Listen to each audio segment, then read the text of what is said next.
So hello everyone, can you hear me? Yes. Okay, that's good. So I'm Ben Gautrey. I'm Jonathan Mercer, hello. And we both work for Great Place to Work. And today we're going to talk a little bit about Great Place to Work, what we do. And then we're also going to talk a little bit about reward and recognition and the data that we have and the stories that we see from the data in terms of the importance of reward and especially recognition. And then Jonathan's going to talk a little bit about his work being HR practitioner. And let you in on some insider secrets that we've seen from evidence and info that we've gathered ourselves. So we'll be talking all through that. Over to you, Ben.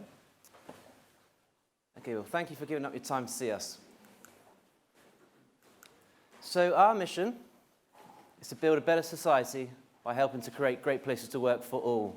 So a great place to work, we believe that every employee deserves a fantastic employee experience, whether they're the most senior person, the most junior person, no matter their tenure, no matter their age, everyone deserves a consistent, great workplace experience. And we work with organizations to help support them maximize their workplace culture. Now, some organizations we work with are already in fantastic positions and have an amazing employee experience and are definitely leaders. And other organizations we work with are more at the infancy of their journey and want to learn about benchmarking, what other organizations are doing. And it gives us a great sense of purpose in terms of helping organizations create greater experiences for their colleagues. So our spread, so we're a global organization. We're now in 60 countries, and we're starting to grow in Africa as well, which is a little bit behind in terms of focus on employee engagement and workplace experience. But last year, we worked with over 10,000 organizations. So that gives us incredible data to look at employee experience and to see what really, really matters, and we're going to touch upon that in a minute. The great thing about Great Place to Work when I first joined them from my previous company was the fact that Great Place to Work partners with organizations of all sizes and all sectors. It believes that every organization should be supported in helping to create a great workplace experience. So as you see here, we've got big organizations like EY, Deloitte, and then we've got down at the bottom, you see McCarthy Recruitment, an amazing organization from Manchester, named after their CEO. And yeah, they are also recognized as one of the best workplaces in Europe, and people absolutely love working there. Our approach can be tiered into three elements here. The first is around insights. The first, whenever we work with an organization, it's always helping them understand the employee experience. And we do that through two lenses. One is through the Trust Index survey. So we're looking at employee experience and we're looking at levels of trust within the organization. And from that, we're able to give organizations benchmark feedback, both internal and external, around employee engagement, but also around strategy and direction. Are people connecting with it? Around communication and involvement. Do people feel involved? And is the right levels of communication hitting the right people? We also, where we're quite unique, is help organizations understand their employee value proposition. So we're looking to help them benchmark what they do around listening to employees, how they inspire their employees around the mission, so what mechanisms do leaders of the business have to share the vision and reinforce the purpose. And another area that we look at around that is celebrating. How do you as an organization celebrate, both at an organizational level, but also at an individual and team level? And by doing that, through what we call the culture audit, we're able to benchmark those policies and practices that leadership and HR have in place to create a great place to work. So there's two lenses that we have with that, and that's always a starting point, to help organizations have that benchmark insight to understand how they're faring and where their strengths are, because we really believe in leveraging your strengths, but also understanding where there may be gaps to help feed into the people strategy. We then also help some organizations around working on the data, and that's often a big challenge that when we speak to organizations is, okay, we've done this piece of work, we've done the assessments, how do we communicate? How do we act upon it? How do we get people involved in this so it doesn't just feel like an exercise that people are doing and then we get complaints that nothing's happened off the back of it? How do we build a continuous listening program? And so for some organizations, we work with them in terms of helping their managers develop more interpersonal skills to make more connections, like we were hearing earlier, around sense of belonging. Other organizations, we might run specific focus groups. Other organizations won't use us for that because they're very, very advanced when it comes to organizational development solutions, and they just want to use us for the insight and, importantly, also for recognition. So we're probably most famous with our red box for helping recognize employers of choice globally. We have various opportunities to celebrate these organizations who are maximizing the employee experience, and I'll showcase some of that on this slide. So, like I said earlier, we believe that every employee deserves a fantastic workplace experience, and organizations are able to celebrate this fantastic employee experience that they've created through various recognitions that we offer. I guess the most famous one in the UK is the Best Workplaces, where we partner with The Guardian and the Sunday Telegraph, and that's to help maximise organisations' success. Unsurprisingly, organisations who are recognised as best workplaces have more applications per advertised vacancy. So when there's talking about talent attraction, more people want to come and work for best workplaces because they know that when they go to join this company, they're going to have a great workplace experience. We also have best workplaces in tech and best workplaces for women. We wish we didn't have to have a best workplaces for women, but everyone in this room knows about the lack of females in senior leadership, about the pay disparity. So it's about helping to organisations that we work with to help them promote fairness. And actually, organisations who are recognised as best workplaces in the UK from the whole employees sometimes aren't recognised as best workplaces for women. And the feedback we get is that's a positive message that our clients can take internally to promote equality more. We also have regional lists, Europe's best workplaces and the world's best workplaces. Last year, Cisco were the world's best workplace. And we promote these organisations through various social channels and media partners. As I said earlier, the benefit of being the best workplace, there is some tangible benefits that can be shared internally. So you will see more applications per advertised vacancy. You'll see lower levels of absenteeism because people are engaged. They're bringing their whole self to work and they want to really, really contribute and want to go the extra mile as well. We also see people at best workplaces staying longer. And the evidence showcases that best workplaces outperform when it comes to the bottom line. At the bottom there, you'll say, I've written there, it's important to note, it's correlation, not causation. It's not because of a great place to work that they're all successful. It's organisations that are using our standard assessments of the Trust Index, 60 questions, and the EVP assessment culture audit to benchmark what they're doing, to measure their workplace experience. We're seeing the best workplaces are outperforming their competitors. So today, we wanted to talk a little bit about reward and recognition.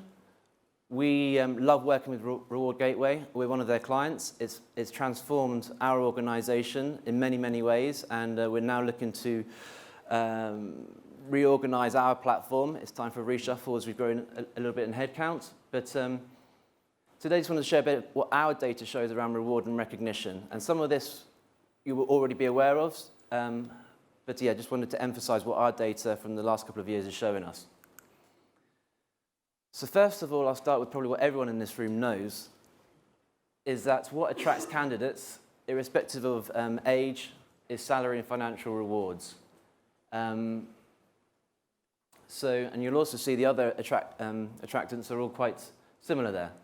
So it definitely does matter when you're trying to get people. People will be looking at that, at the salary and financial rewards, and it ties in with what we just heard recently about Maslow's hierarchy of needs.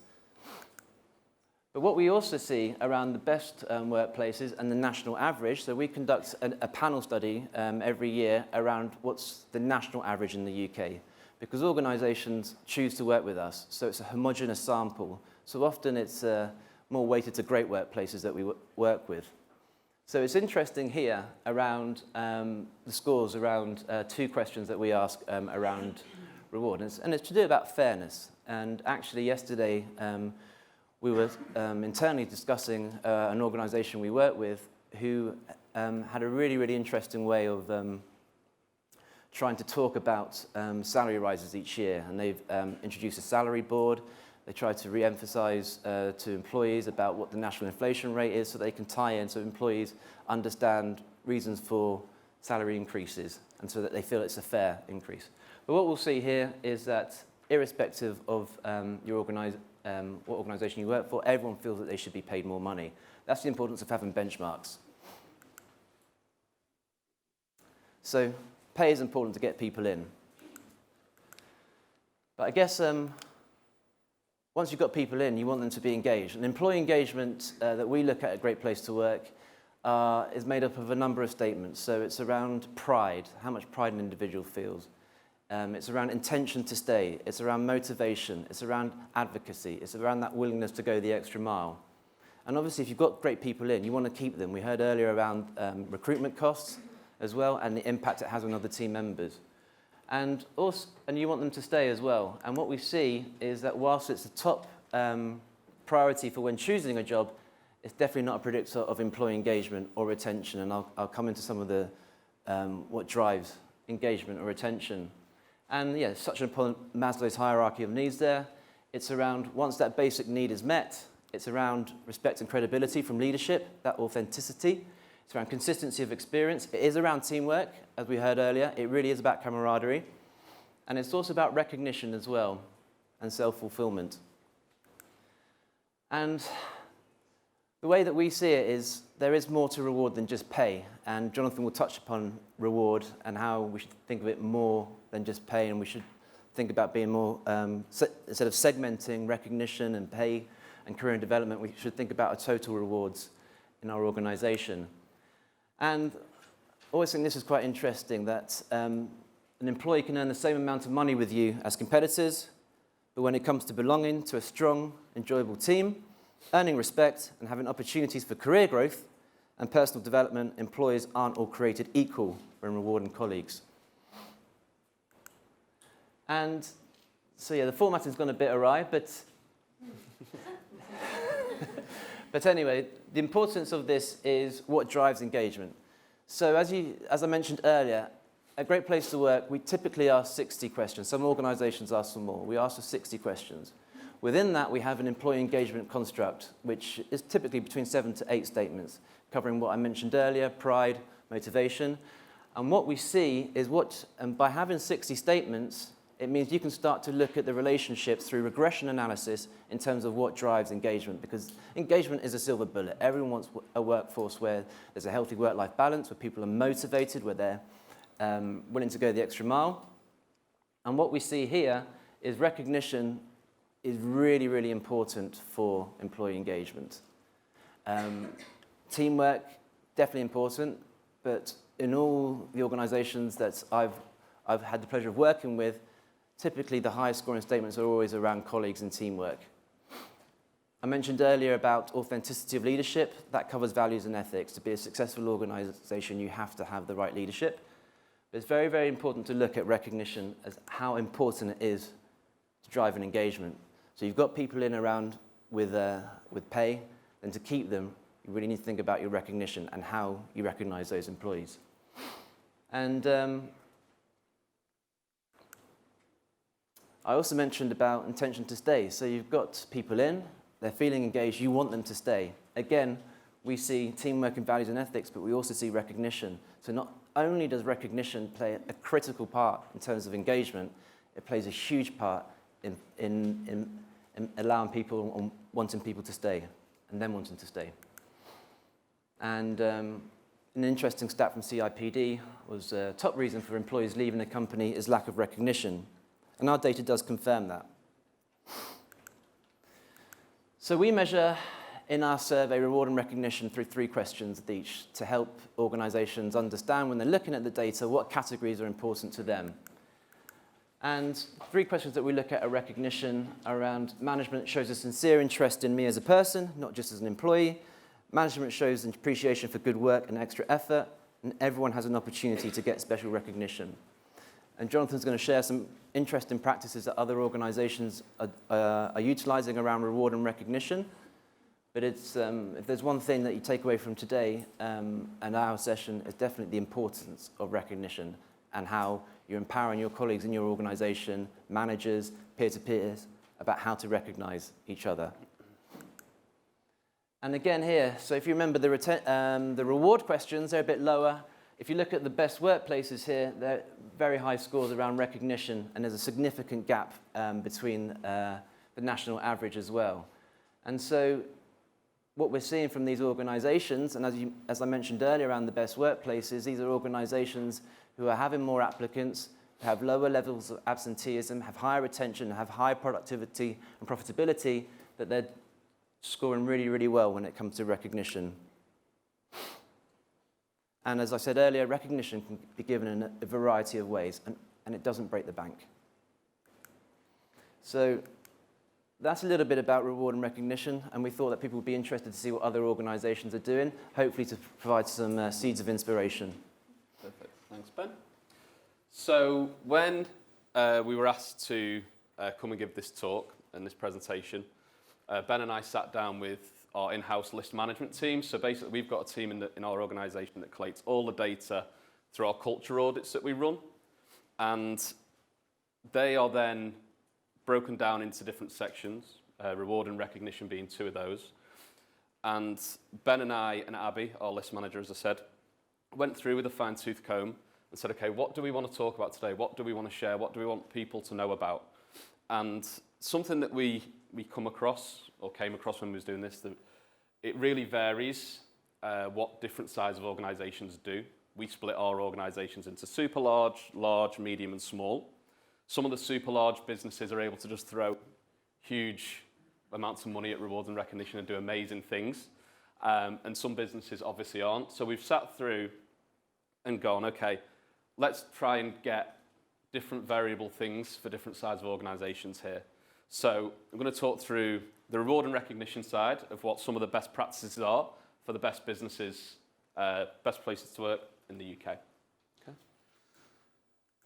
First of all, rewards at great workplaces. So if we're talking about Pets at Home, when employees at Pets at Home complete steps of their training, they are rewarded with an earn as you learn pay increase. This helps to encourage employees to develop their knowledge and skills in a more specialist way. So they're actively going out and saying, okay, if you want to progress within this business and you want to learn things, we're going to reward you for doing that. And we've got a tangible way of doing it. Similar thing with Mars UK. Employees that have made an extraordinary contributions to the organisation and have helped in the delivery of the business's ambitions are eligible to receive an extraordinary achievement bonus, which constitutes of a 2% base pay increase. So they're actually rewarding innovation and improvement within their business to people within that. L&Q have an ideas and innovation scheme where employees can submit ideas and suggestions via the intranet or email. Awards for successful ideas range from £10 to £500, depending on the originality of the idea, and awards for the best innovation or ideas at the annual staff conference. Again, they're rewarding things that can improve their business and rewarding the team. Volkswagen, obviously quite a big firm, and this is something that we're seeing a lot more of, and that us ourselves, even as a small business, we've introduced some things here. On-site health benefits like dedicated occupational health and wellness, professionals to support employees through illness and recovery. The team also facilitate a wide range of services from flu jabs to cancer screenings and hold seasonal health awareness days. So this is from a super large company, whereas ourselves, a small business, we've actually implemented flu jabs this year. We have a lot of occupational health incentives. We have a well-being strategy for ourselves as well, where we focus on something different each month, but we'll get into more detail on that later on. Select Partnership have appointed a rewards and recognition committee.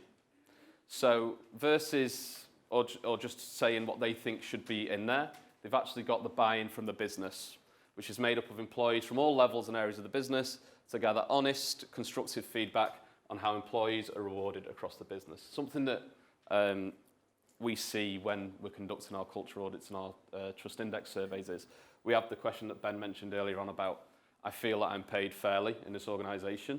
What we see a lot of, senior management feel they're paid really well and are happy with it. As you go down in tiers, that completely changes. So what they've done is based on that feedback and gone, okay, we're going to readjust this and we're going to get buy-in from the entire business and see what we can do to benefit everyone, not just specific tiers within our business. PropellerNet, when employees completed 5 years at PropellerNet, they become eligible for a 4-week paid sabbatical in addition to their holiday entitlement.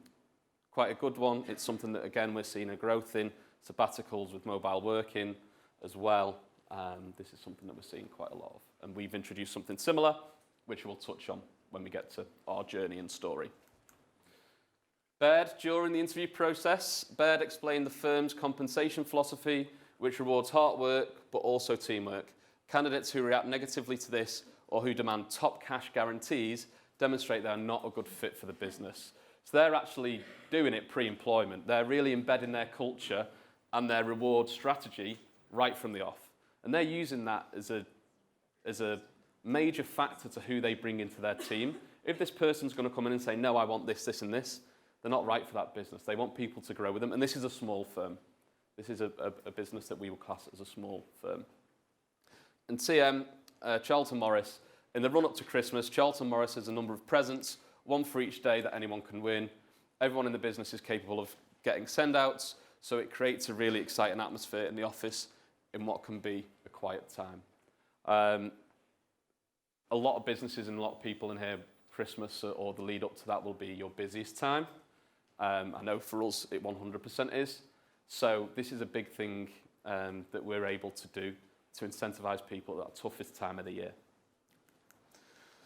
Speaking through recognition, Hilton's annual recognition calendar features 365 no and low cost, easy to implement ideas to thank team members.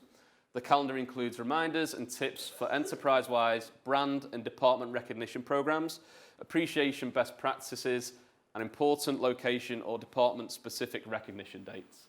So Hilton, obviously a super large company, are able to implement things like this. Britvic, how long have Britvic been with us? For a number of years now, right? Yeah. To ensure there is a mix of local and corporate recognition, Britvic PLC have developed a weekly well done template for all their digital screens that allow teams to send out what's made them proud that week. There are obviously different variations of this that you can do. Something that we do within our organisation is we use Reward Gateway for this in regards to transmit information, speaking and saying who we appreciate that week or who's done well, and with financial rewards as well. This top one is anonymous, so that's why we've had to put our great place to work, just so you know. GDPR and all that, we're all compliant. We've got our ICO recognitions. Managers have a budget to thank colleagues who've gone the extra mile with a small gift. We want this to be meaningful and personalised, and so each new starter is asked to complete a My Favourite Things document when they start, to highlight preferences, for example, milk tray chocolates to roses, books to flowers, or any specific interest. So again, these littlest things go the furthest, and something that we've seen as well, and it got mentioned earlier on about digital innovation, so on, absolutely 100%. But something that still goes down very, very well with a lot of organisation is the simplest thing: handwritten thank yous, praise in public, etc., etc. It's just these small things that can add up. Charlie Bigham's, everyone that joins Bigham's Limited is issued their own passport to record their personal journey at Bigham's. There is a space to record training and development as they progress within the team, personalised thank yous received, nominations for their recognition programme, and work anniversaries. Something that another firm that we work with do is something similar to this. And when someone is either promoted or leaves the business of their own accord, that's revisited as they leave. It's spoken about, okay, this person has been promoted because of this. This is what their journey looks like. And that inspires people around them to think, okay, if I can follow that same path, I could get promoted. I can go up to the next level as well. Nintex created a manager recognition toolkit, providing best practices to deliver prompt, specific, and sincere recognition. Believing that one size does not fit all, they ask managers to get to know their teams and select recognition methods that resonate with them. So, something that we firmly believe in, it's fine for us as leaders or people within the business who want to set this agenda. It's fine for us to say all these things, but get the buy-in of senior leadership and so on. One of the most important levels is that management level, the people who are going to be in direct contact with their day-to-day direct reports and so on and so forth. We need their buy-in and we need their skill set to do any sort of cultural change or to improve anything. So what Nintex have done is given them the facility and the tools to be able to do that. And then Belron. Each team is empowered to introduce their own recognition scheme. An example is the Wall of Awesomeness, where individuals are able to recognise peers for the contributions they make. Every team member is able to give up to 3 gifts a year to one of their peers in order to show their appreciation of their colleagues. So they're actually giving their own specific teams their own ways of recognising each other and being successful. QuickBooks, employees who create innovations that deliver real benefits to their customers, employees and shareholders receive a statue. Obviously, not a life size. It's obviously to scale. The office would be extremely full, and I don't think they'd have much profit if they were doing that. A statue, recognition of the Innovation Wall of Fame, dinner with the executive team, and an all-expense-paid trip for 2. Winners are also granted either half of their time for 6 months or full time for 3 months to work on a project of their own creation. Unbelievable. Obviously, we're not all going to be able to do that, but it just shows there are companies out there that are really going above and beyond. BDHT has a compliments corridor where customers' compliments and peer-to-peer compliments are framed and displayed in the corridor in the main office. These are also announced and presented on a bi-monthly basis. So they're actually doing a lot of client-focused stuff here as well, which is obviously a huge thing to any business. One of our values is about clients, and we always celebrate any success that a client gives us. Okay. Creating a great place to work at Great Place to Work UK. So the job title, when I first came into the business in January 2018, and Ben took over mid-17, after the company was purchased and changed hands and so on and so forth. The job title, Chief People's Officer at Great Place to Work, it's a very daunting one. Just the clues in the title with it. On paper, it's like, how do you go above and beyond for a business that aims to go above and beyond for everyone? So we sat down at that point and we'd just done our own trust index. We'd looked at the business, we'd conducted our own TI, and the results were in. And results were down, and it was in a bit of a tricky spot. So we have gone on a journey since then to now, where we're just about to conduct our second TI since then, and we'll touch on that at a moment. But Ben and I and other senior people in the business said, okay, what are we going to do here? What do we need to do? And we listened. First thing that we did, we listened to what the results were. We looked at it. We didn't take any of it with a pinch of salt. We really delved into it and said, okay, what's the main concerns in our business? What are we going to do about this? We also thought about the employee voice. We've given people a voice in this trust index. We speak to people often, but we want to do something a little bit more formally where we can have warts and alls conversations. We can get everything out on the table. We can be really open and honest and create that culture. And it's been hard, but we think we're in a place now where we've got over that. And we have quarterly collaboration days. So once every 3 months, the entire business gets together and we will focus on one of our core pillars about how we can progress forward, work together as departmental teams, and really benefit the business. And we continuously listen in that, and changes come from every one of these meetings. We have fantastic ideas from everybody in the business, from senior leaders to people who are at sort of the start of their professional career, and it's really exciting to see that. We empowered a people team. So, as mentioned earlier on, with the Rewards and Recognition Committee, we started our own people team, and this is people from the entirety of the business, different departments, different sectors, different levels in their professional journeys, about getting together once. It started out as a once monthly thing, now it's every week. We're constantly having conversations about, okay, what can we do to solve this? How can we improve this? Who's going to do what? And that comes from all levels of the business. So everybody has their buy into that. And once a month, the people team present about, okay, this is what we've been told, this is what we've done. So we're constantly speaking through that. One of the things when we started this journey in January 2018 was management delivering on their promises. That was something that we scored quite lowly on, to be open and honest with you, and we wanted to change that completely. And this is a way that we did that, by getting everyone's buy-in from the business, seeing what we can do, and then saying, okay, this is what you've suggested to us, this is what we can do, this is what we're going to do. Took inspiration from the best workplaces. We're very lucky to have a lot of information, and as you can see, I've chosen the word inspiration there.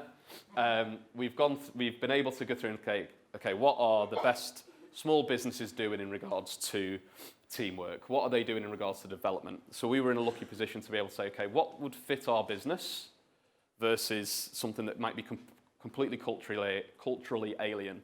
My background is from different sized businesses, multinationals, and there were some things that when I first spoke to Ben, I was like, oh, we could do this and this and this. Just doesn't work. So we've been able to look into that and say, okay, what could work for us, what doesn't work for us? And again, come up with some fantastic ideas of our own as well. Turned external costs into internal costs. So when we were looking at our spends at the end of the year and our budgets for the next year, we looked at things like, what have we spent on recruitment? What have we spent on things that we don't necessarily need to spend? We didn't think about cutting those costs and saving that. We reinvested it. So recruitment costs, we then increased our recommendation scheme. So anyone that now comes into the business, recommended by somebody within the business, they'll get £2,000 on the completion of probation. That's what we were on average spending when we were recruiting someone. So we said, hang on, let's just reflip that and invest internally. And we've had some fantastic hires. We'll talk through our labour turnover rate in a minute and how we've brought that down. And some of the people that we've brought in have really, really benefited the business. Revisited rewards and invested heavily in L&D to make it a key feature of our reward strategy. So as I mentioned earlier on, that management level is crucial to anything that we want to do as an organisation and how we can improve that.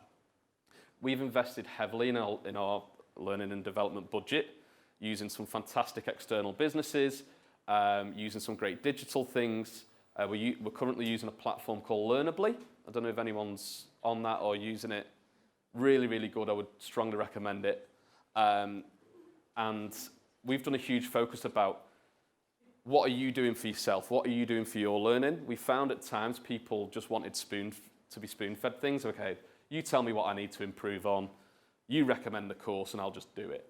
Whereas we flipped that and said, okay, no, what are you doing for your own development? How are you going to progress through this business? Where are you going to be in 2 years' time? That's something that we consistently speak about. Where are you going to be in 2 years' time? And what are you going to do to innovate yourself and the business? So we're constantly having these conversations. And we reward that. If people complete or do a training or learn something and progress through the business, obviously that's rewarded through pay and stuff, but they're also given more senior tasks in the business. They're very cross-departmental, so we're able to give people more control over things, or give them more control over a big task or something that really innovates the business. Enhanced recognition. Oh, sorry, just to touch on the L&D as well, with that management level, we really developed their skill set of how to say thank you, how to reward people, how to give positive and feedback where somebody needs to develop, and we've completely changed that culture. We felt that originally people were scared of giving feedback or weren't very strong at it. We've really invested in that, and that then turns into people being able to have positive conversations, be it something that somebody's doing really well or something they really need to improve on. We've completely flipped our personal development program as well to include things around motivation. What do you do outside of work? What do you want to achieve in those next 2 years outside of work? So it becomes a lot more of a holistic approach versus just a, what do you want to do? When do you want to do it by? Who's involved? Etc. So we've really gone on that way. Enhanced rewards and recognition, and this is something that we've done massively with Reward Gateway. We have our values awards. So anybody who does something that is recognised by another teammate that improves the business or is a really well done, and it's based around our values awards, they'll get nominated, and then they'll be given £35, a voucher on the place, which is our Reward Gateway platform, to be able to spend on anything they want. They also get a trophy, not a statue, a trophy that's based around the values, and that's gone down really, really well. And they have that on their desk, they're able to talk through it. And that ties in with our e-cards as well, simple bits and pieces before you saw it from Heineken, the cheers, the thank yous, etc., that sort of stuff.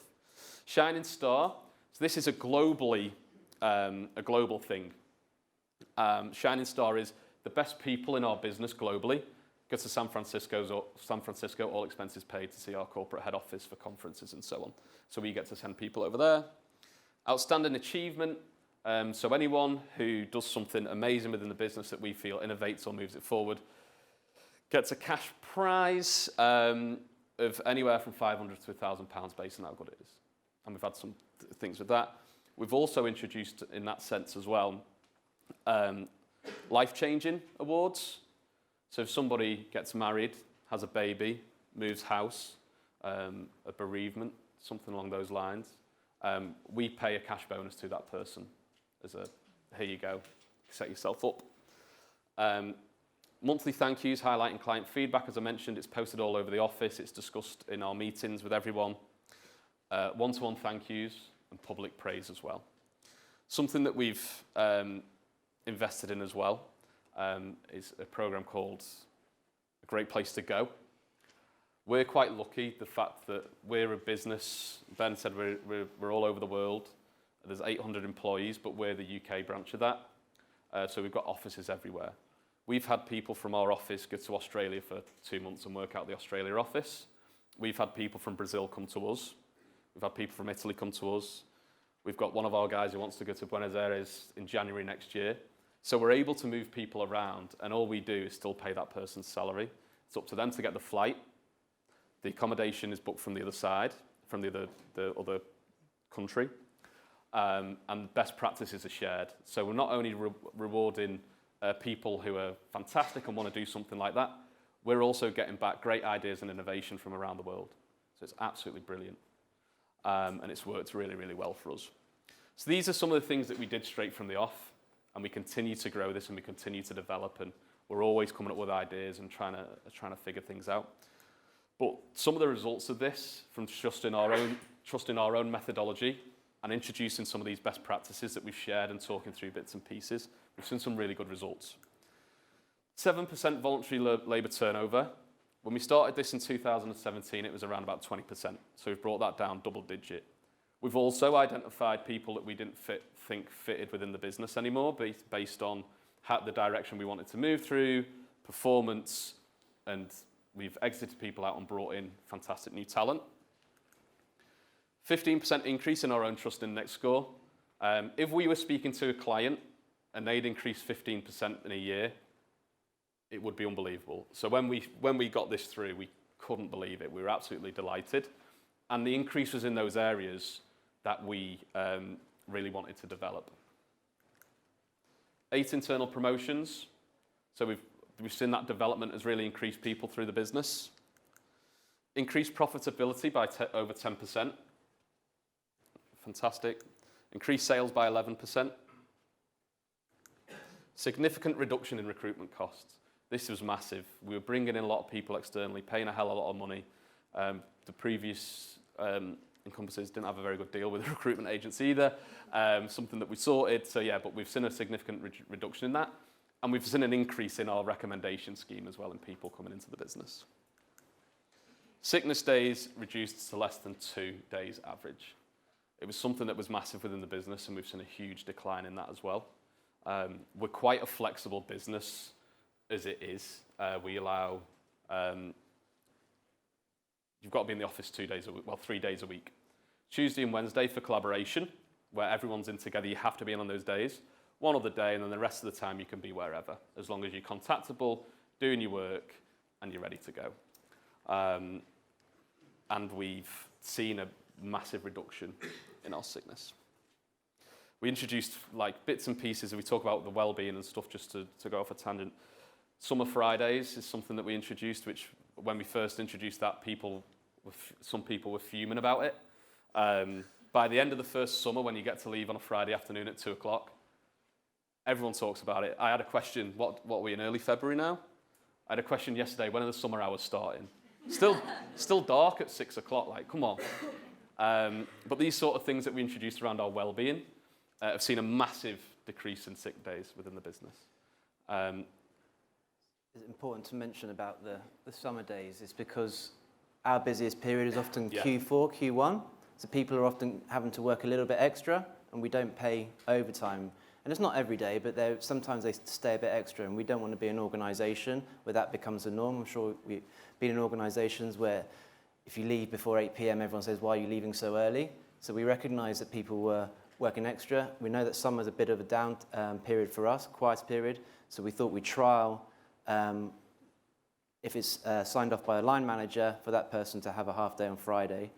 And it actually the results that we had as an organisation, we benefited. So there's actually data behind it, and it was a popular initiative as well. It still doesn't tackle the issue that we have in terms of the Q4, Yep. that people are working extra. It was, and we're looking at that at the moment in terms of our processes, and everyone's bought into that. A big focus here about how we can work smarter as well, and realising the impact that people have on other teams as well. Yeah, for sure. And that's mine and Ben's biggest challenge, for two of our biggest challenges for this year. Personal development, continuing that. We had a great year last year, but it's now about bringing in the next level of our senior management and what we do in Q4, how we work smarter, how we work so people aren't feeling burnout at our busiest time in the year. So that's our big challenge this year. And then financial rewards are important. Yes, so I guess it's just to bring it back to what we see from our data and also what we've benefited as an organisation. We really do believe what we advise clients, that you put your people at the heart of your strategy and your business will benefit. That's what we've done in the UK, and we definitely have benefited. And really think about rewards beyond just salary and benefits. And really, yeah, the importance of recognition. We heard earlier about the hierarchy of needs, the work environment. It's important. Work-life balance is critical. You know, it's so true that it seems to be the advent of emails. Everyone's doing longer hours when it's supposed to be helping us do less hours. And yeah, think about learning and development, and also think about a mix between what the organisation needs in terms of formal recognition for people to do their job, but also trying to encourage your colleagues to own their development, understand what they want to do, because people tend to gravitate towards their work preferences. If we give them opportunities to do that, you'll see the organisation flourish, you'll be more agile, and you'll have more innovation within your organisation. And the key thing isn't rocket science, it really is about listening to your colleagues. It really is about listening. Sometimes you can have quick wins where you can act on it. Other times there may be something that is elephant in the room that you know you need to tackle, but it's also sharing that information that, yes, you want to tackle that, but it may take a bit of time, and this is the steps that you're going to do to get there. And involve people. Everyone wants to feel involved. We're social beings. We want to feel involved, part of a team. And so definitely you'll have advocates, ambassadors in your organisation, people who want to be involved in trying to improve the employee experience. Leverage them and involve them, because they'll have great ideas and great energy. It can't just all be on a few people in an organisation. So that's us. Thank you.